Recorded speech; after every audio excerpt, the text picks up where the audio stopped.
The world is full of nice people. If you can find one, be one. Good day, everyone.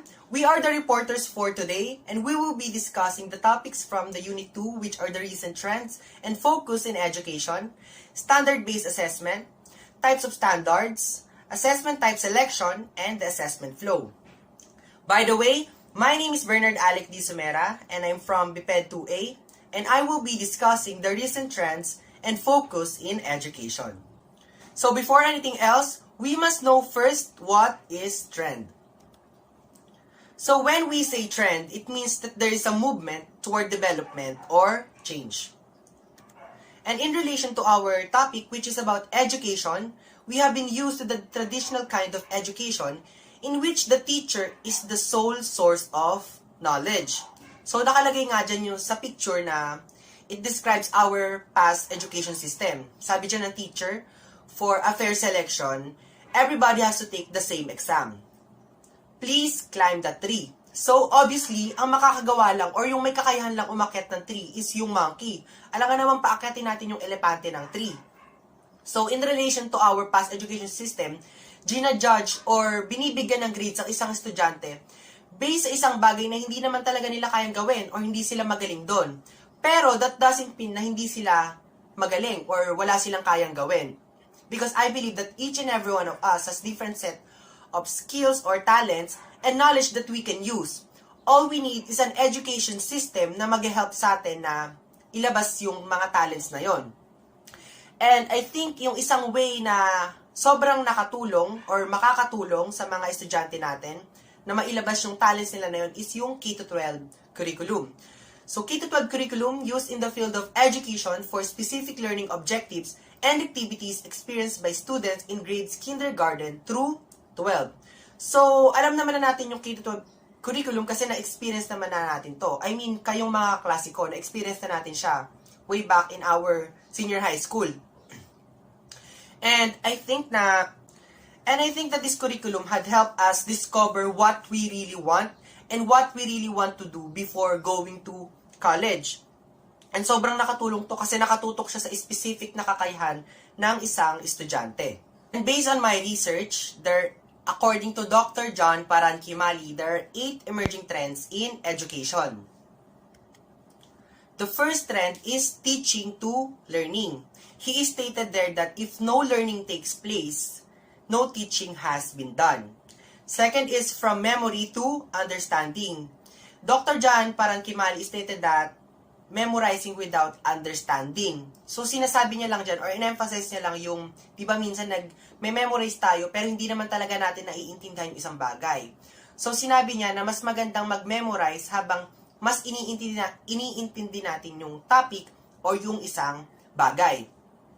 Number 3 is from listening to reflecting. So, sabi niya, he stated that reflection is required for you to pause and think about the matter and how it affects your life. Number 4, from reflection to questioning. So, questioning deepens knowledge and foster understanding. Kasi di ba pag nagtatanong tayo, mas marami tayong nalalaman and mas napapalawak yung understanding natin sa mga bagay-bagay. Number 5 is from questioning to creativity. Sabi niya dyan, he stated that questioning leads to new questions and fresh understanding. Example nito is, di ba si Isaac Newton, siya yung nag-ano ng law of gravity. So, kasi nakita niya nalaglag yung apple and tinanong niya, bakit kaya nalaglag yung apple na yon? And that leads to the law of gravity na napag-aaralan natin ngayon dito sa Earth. So, next is from classroom to beyond the classroom. So, sabi niya, teaching is not taking place only inside the four corners of the classroom. Lalo na ngayong pandemic, di ba? Hindi naman pwede matigil yung learning natin kasi hindi na tayo nag-aaral sa classroom. Dahil ngayon, ang platform na natin is online class. So, through internet. Nakakakuha na tayo ng learning sa Google, sa mga module, sa internet, sa Facebook, at napakarami pang iba. And number 7, teaching every teacher the ABC of counseling or from world exploration to self-exploration. Kasi minsan, di ba, ang mga teacher, pagawa lang sila ng pagawa. pero hindi nila minsan natatanong or nakakamusta yung mga estudyante nila kung kaya pa ba nila, kung okay pa ba yung buhay nila, kung okay lang ba sila sa bahay nila, kung okay bang internet connection nila, yung ganon. And last is from information to formation. So, sabi niya, he stated that the school or college is an extension of the home. It is a student's second home. So, yun lang naman, self-explanatory lang siya. Okay, for the next topic, we are going to discuss the standard-based education. So, ano nga ba yon? Standard-based education is a broad concept referring to systems of instruction, assessment, grading, and academic reports based on students unveiling the expected mastery of the knowledge and skills as they proceed through their education. Also, it involves using predetermined standards to plan the scope and sequence of instruction, as well as what activities and materials will be used to achieve the goals of each standard. So, sinasabi dyan na ang standard-based education, isa siyang malawak na concept about kung paano magtuturo at kung paano magtuturo ang teacher at kung paano matututo ang isang estudyante. Kasi nga, it refers to the systems of instructions, assessment, pag-grades, academic reports, and yung examples nga ng academic reports is yung mga essay, yung mga research paper na gawa ng estudyante. Ito nga ay para malaman kung nagkaroon ba ng sapat na kaalaman or may na-improve ba or may nai-improve ba sa skills ng isang estudyante throughout their education. And napaka-importante ng standard-based education or standard-based learning kasi nga kailangan ito para ma-ensure kung nagkaroon ng sapat na kaalaman o kasanayan ang isang estudyante. Kasi ito yung magagamit nila sa future upang maging successful not only in school but also in their adult life. Kasi nga, di ba, may hini-hini standard sa mga estudyante. So, para mas maintindihan natin yung standard-based education, ano nga ba ang standard? So, standard is a succinct, clearly written description of what a student should know and be able to do after the lessons are taught. So, ang standard ay paglalarawan ng mga dapat matutunan ng isang estudyante at ito rin ay paglalarawan ng kung ano ang dapat magawa ng isang estudyante pagkatapos maipaliwanag ang isang lesson na binigay or diniscuss. So, dahil nga natakil natin kanina yung instruction sa traditional-based education, so traditionally, the focus of instruction is yung content and subject matter lang.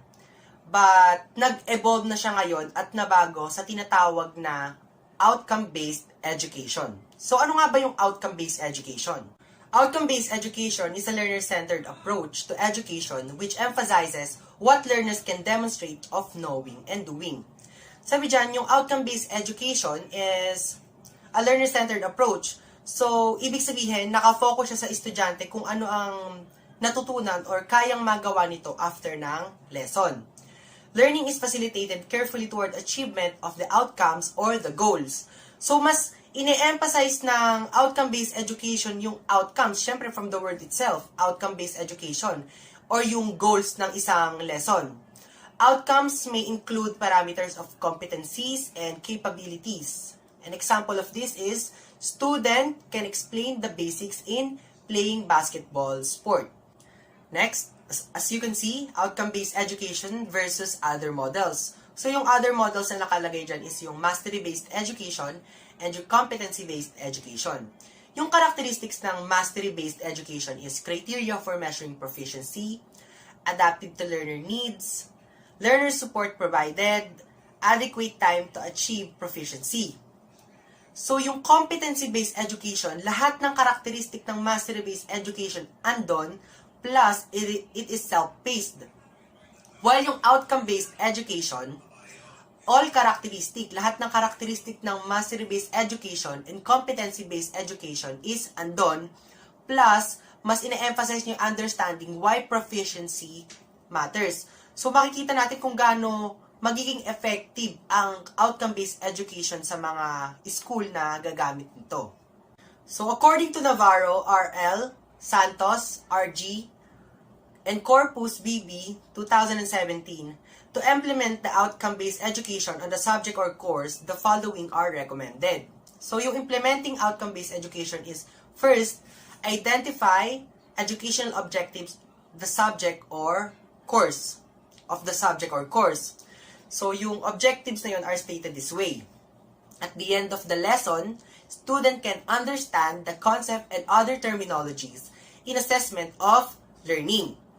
Next is, list learning outcomes for each subject or course. So, yung description niya is ganito. Nakastate siya as, at the end of the unit, the student can explain the differences among assessment, measurement, and evaluation. Last is drafting outcomes assessment procedure. So, yung description niya is you need to identify the data necessary in the selection of assessment tools. So, next is Hansen, 1989. He stated that outcome-based education stresses curriculum alignment and instructional method which would center on the goal and the result are the following, according to Hansen. And these are the principles of outcome-based education. Number 1 is outcomes or objectives are publicly and clearly stated. So, very lang naman siya. Self-explanatory. Next is teaching is focused on the stated objectives. Next is number 3, frequently monitor students' learning. So, sa outcome-based education, sa principles ni Hansen, mas laging na monitor yung pagkatuto ng isang estudyante. Number 4, adjustment of the learning process to allow students obtain proficiency of learning the objectives. So, ito, di ba nga kagaya ng sabi ko kanina, ang outcome-based education is a learner-centered approach. So, nakalagay dyan, if sa tingin ng teacher is hindi effective yung learning process para dun sa isang estudyante or ibig sabihin, hindi natututo isang estudyante sa learning process na ginagawa niya, magkakaroon ng adjustment ngayon yung teacher para mas magkaroon ng proficiency sa pagkatuto ang isang estudyante. And last is assessment is aligned to the objectives and the authentic student learning. Si William Spady naman, from 1994, on the other hand, also gave the following, which is the 4 outcome-based education fundamental principle. Number 1 is clarity of focus. Number 2, designing down. Number 3, high expectations. And number 4, expanded opportunities. OBE is an approach to education that aims to produce students that satisfy the demands of high standard required in the specific field of work. So, yung outcome-based education, isang approach siya sa education na mas nakakapag-produce siya ng mga highly competent na students na kayang makapag-satisfy sa mga demands ng mga companies in their field of work. Institutional program, course, and learning outcome, an institution is expecting you to demonstrate the following. Outcomes in 3 or more than 3 years after graduation. Number 1 is institutional outcome. 2, program outcome. 3, course. And number 4, learning instructional and lesson outcomes. So, in conclusion, yung standard base is nagfo-focus siya sa standard na dapat ma-reach ni student.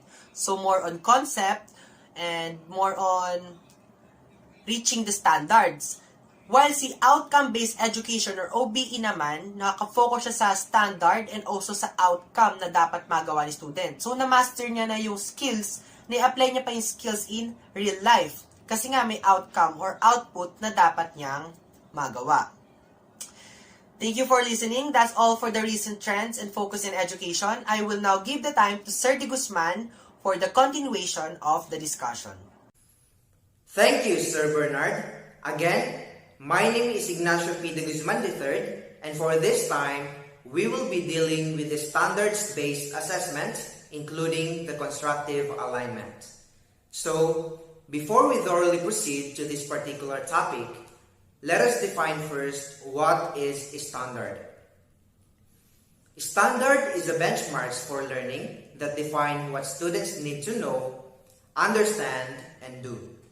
So, that is the standard means. Now, what is a standards-based assessment? According to Dorothy Schrader of 2006, it is an approach that compares students' performances to the standards rather than comparing them with other students. Moreover, it is the measurements of students' learning performances. It is according to the predetermined educational content and performance standards.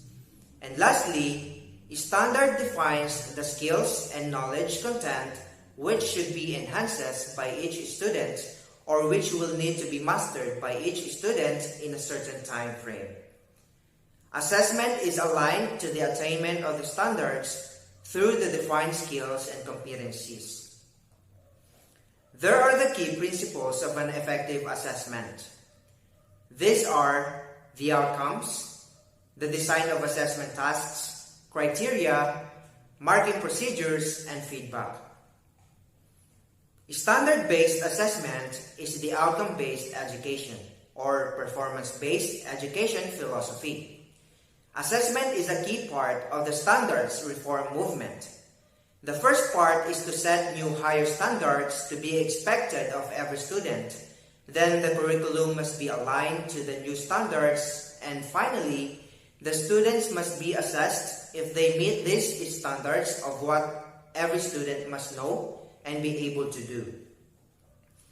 A school diploma, which is given on passing a high school graduation examination or certificate of initial mastery, is awarded only when these standards are achieved. At the end of the process of reform education, officials believed that all students will succeed at a higher level.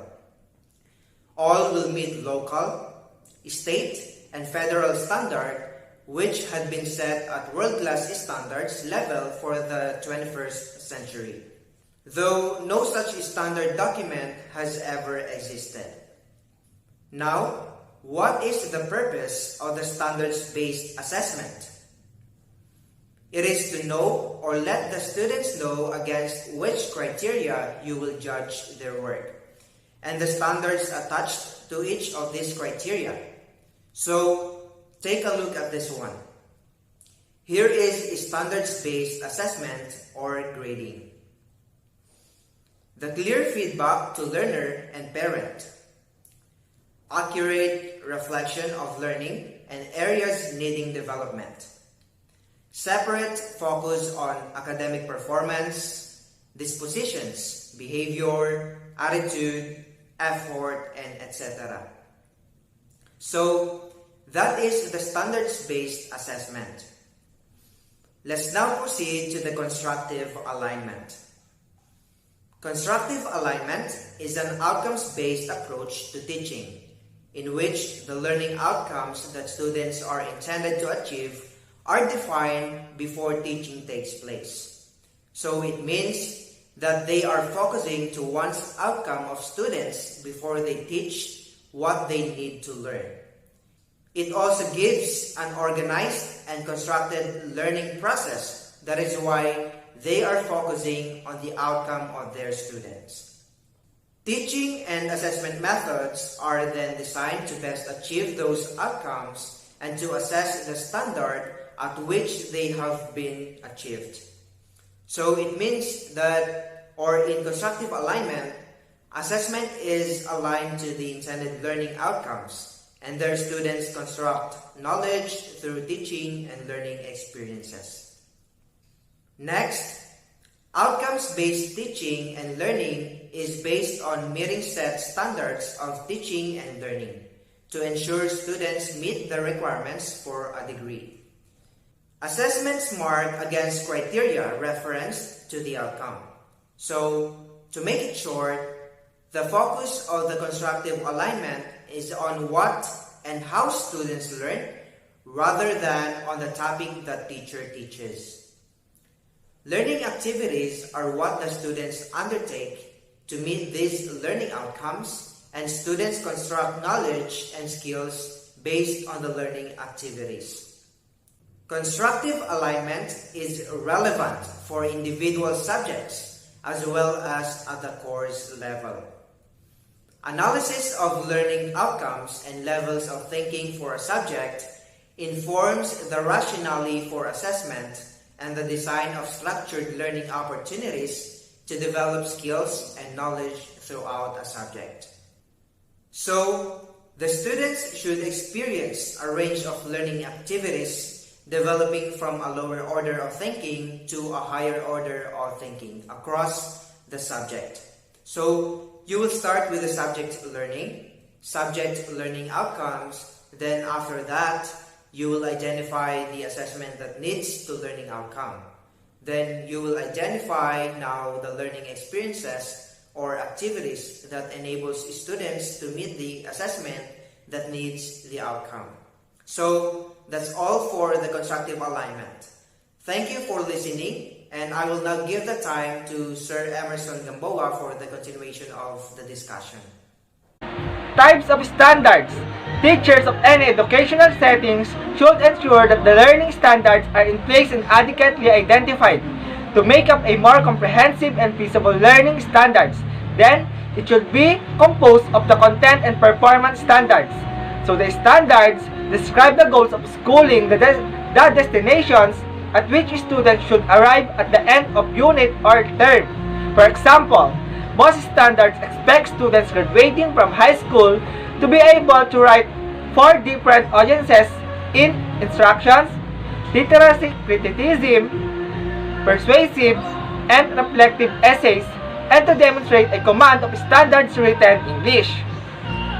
Note that the standards doesn't prescribe how to get the students to this destination. That is determined by the curriculum. Standards do not prescribe any particular curriculum. National standards doesn't mean the local ability to choose teaching materials and methods are compromised. The teacher can choose whatever curriculum he or she finds appropriate to help the students meet the standards. Standards are the what of education, while curriculum and instruction are the how. Kind of standards. First, content standards. Standards for content selection are actions related to educational processes and practices for instruction and assessment. The efforts aim to deliver contents or topics in such a way that topics are generally the same across all parts of the locally but can be modified into a local context without changing the curriculum aims. So the content standards indicate what students should know and should be able to write and speak for a variety of purposes and for diverse audiences, using conventional grammar, usage, sentence structure, function, and spelling. The following are the observations from the concept and discussion regarding content standards. First, content standardization is based on the existing policies issued by educational authorities. Second, the philosophy of the school, vision, and mission is also the basis of the selection of the content. Third, content standardization was also aligned with the approved curriculum of education authorities. And lastly, fourth, standardization also involves the participation of school stakeholders. In the Philippines, the observations mentioned are pretty much evident. Our educational system is hooked up by the process of following the standards for selecting the content. So it describes specific content areas that groups of students should learn at each grade level are called content standards. They define the knowledge within each discipline. As to the criteria in the selection of the content, Albior 2015 suggested the following. So first, interest. Content should also arouse and realize the importance of it to the learners. The fundamental significance should be emphasized to sustain interest. So this criterion is valid to the learner-centered curriculum. Students learn best if the subject matter is interesting, thus make it meaningful to them. Second, self-sufficiency. The term simply means the topics are well adequate to provide the accomplishments of intended learning outcomes. It can attain the domains of the learning objective, namely the affective, cognitive, and psychomotor. So this criterion means that students should be given a chance to experiment, observe, and do field study. This system allows them to learning independently. Third, significance. The application of content to the real-life situation of the learner can be well utilized. The subject matter or content is significant if it's selected or organized to develop learning activities, skills, processes, and attitudes. So fourth, validity. the lesson assigned is corresponding to the learning outcomes to be attained. Validity refers to the authenticity of the subject matter or content you selected. Make sure that the topics are not obsolete. Next is utility. Content should also be catering to diverse types of learners. It should be presented in a manner wherein fast, average, and the slow learner will learn the topic in their pace. Another criterion is the usefulness of content of subject matter. Students think that a subject matter or some subjects are not necessary to them. They view it as useless. As a result, they do not study. Next is feasibility. Content, as much as possible, should be accurate or applicable to the context of the learning situation. It should be applied to the settings wherein the learner will use it most. So the feasibility means the full implementation of the subject matter. It should consider the school's real situation, the government, and society in general. Students must learn within the allowable time and the use of resources available. Do not give them a topic that is impossible to finish. And lastly, learnability. The topic should also be catering to diverse type of learners. It should be presented in a manner wherein fast, average, and the slow learner will learn the topic in their pace. The subject matter or content must be within the schema of the learners. It should be written their experiences. Teachers should apply theories in the psychology of learning to know how subjects are presented, sequenced, and organized to maximize students' learning capacity. The second kind of standards is performance standards. The standards are written to support and promote specific desirable learners' behaviors in a particular task. In teaching and learning, the basis for standards is the attainment of minimum competencies required by the course learning outcomes. Expectations for instruction, assessment, and students' work are called performance standards. These incorporate the content standard and they define the level of work that demonstrate achievement of the standards. Performance standards isolate and identify skills needed to use the knowledge and skills in problem solving, reasoning, communicating, and making connections with the information. They provide a constituent with the evidences that the students have met the content standards, helping teachers define what level of work is satisfactory. Characteristic of good performances standards according to Hicks 2020. All excellence performance standards have many of the following 10 characteristics. First, clear performance standards are easy to understand. Second, clear performance standards are related to the explicit values of the organization. Third, clear performance standards relate directly to the mission. Fourth, tools and technology must support clear performance standards. Fifth, clear performance standards are measurable. Sixth, precise performance standards measurements must inspire confidence. Seventh, clear performance standards are attainable. 8. Clear performance standards are trainable. 9. Performance standards are consistent. And lastly, 10. Clear performance standards should not be confused with one another. In summary, the content standards adds to the technique that students should know and do. It provides the most meaningful and stable learning topics, principles, skills, and ways of thinking. So the performance standards give the teacher a hint of how well the students have to do their job. It also offers product or performance as proof of learning or achievement of the standard of content. So that's all. I will now give the time to Ma'am Celis for the continuation of our discussion. Good day everyone, I am Tamer Celis from EPED 2A. Today, I will be discussing the 5 principles of assessment type selection. As pointed out earlier in the introduction, assessment is vital in certifying the learning competencies achieved during the teaching and learning process. Teachers should have a strong sense of choice and conviction in selecting the most appropriate assessment tool for accomplishing learning tasks and determining the teaching effectiveness. The right decision-making actions will be based on sound assessment results. The fundamental question regarding the choice of assessment type is how. To begin with, the selection. Here are some of the principles in selecting appropriate assessment tool by Hikes 2018. First principle of constructive alignment. By starting with what we want our students to learn and do, we can create and choose assessments to showcase the appropriate knowledge and skills we are aiming for them to learn. The basis will be the outcomes and strategies of the delivery of the lesson.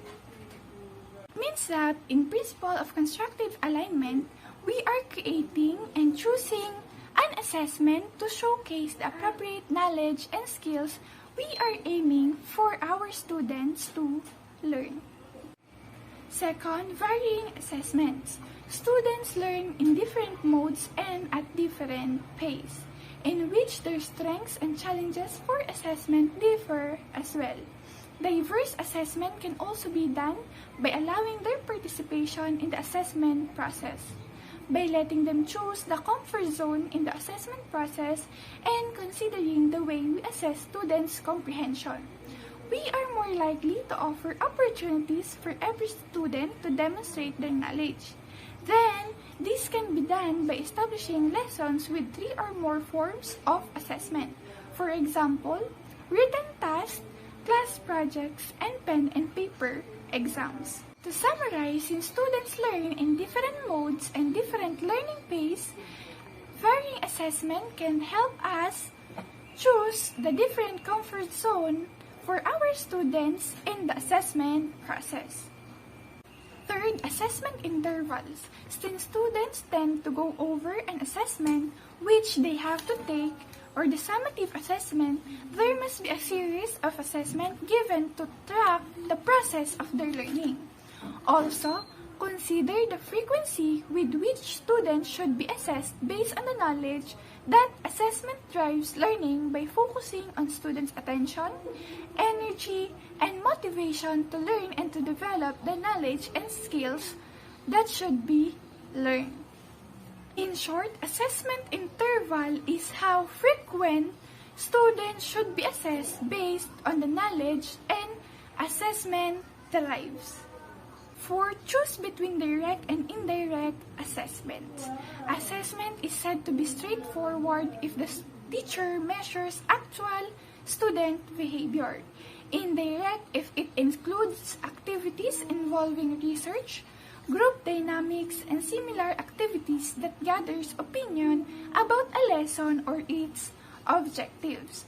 If student assessment is required in a course or its lesson, meaning it affects performance and scores grade, and it means that it is direct assessment. Fifth and lastly, information collection on student performance. It is the process of monitoring the student's performance on a particular learning task. The information derived through control on the assessment results will now give teachers sound decision-making on the adjustments that have to be carried out relating to instruction and assessment methods to be conducted. To summarize the 5 principles of assessment type selection. 1. Constructive alignment is what we want our student to learn and to do. This is by choosing an assessment that is appropriate for the aiming outcomes. Second, varying assessment is when we let our student to choose their comfort zone in the assessment process. Third, assessment interval is how frequent the student should be assessed. Fourth, choose between direct and indirect assessment. Again, direct if it affects the performance and course grade of the students. Indirect if it involves research and group dynamics. Fifth and lastly, information collection on students' performance is the process of monitoring our students' performance on a particular learning task. That's all for our discussion about the assessment type selection. Thank you for listening. Continuously to our discussion for today, I'm talking to you about the assessment flow and student learning outcomes. Based on the given module, I will give brief explanation about my topic. Firstly, let's talk about assessment flow. As an educator, the choice of suitable instruction and assessment technique to reach out to students' learning is a significant ingredient to guarantee student success. It is deemed necessary that relating assessment to instruction is a cycle to address the continuous learning development and dissemination, meaning that assessment is a never-ending process of progress. It is data collection which is still going on. Whether for an academic department or a program, the goal of assessment is to provide a clear conceptualization of intended student learning outcomes, a description of how these outcomes are assessed and measured, also a description of the results obtained from these measures, and a description of how these results are validated. So next, let's talk about the assessment flow. Assessment flow consists of the following. First, we have the clearly state the plan and student learning outcomes. Next, to organize the result of the instruction and assesses the student learning outcomes. Followed by analyze results of the assessment of student learning outcomes. And lastly, remedy the strategies employed in attaining the learning outcomes. So as you can see, they are on a cycle. So we are about to give brief explanation regarding assessment flow. And also we are now discussing steps on student learning outcomes. So we have 4 steps in student learning outcomes. Step 1 is the write the plan and student learning outcomes. Developing critical learning outcomes for students that reflect what students will do in the cognitive, psychomotor, and affective domains should be achieved by teaching. It depends on the quality teaching of the course. Meaning, learning outcomes are statements of the knowledge, skills, and abilities individual students which should possess and can demonstrate upon completion of a learning experience of sequence of learning experiences. Meaning they are learned from what we teach to our students.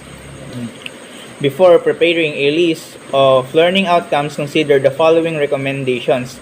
Learning outcomes should be specific and well-defined. Step 2. Establish results on the instruction and assess the student learning outcomes.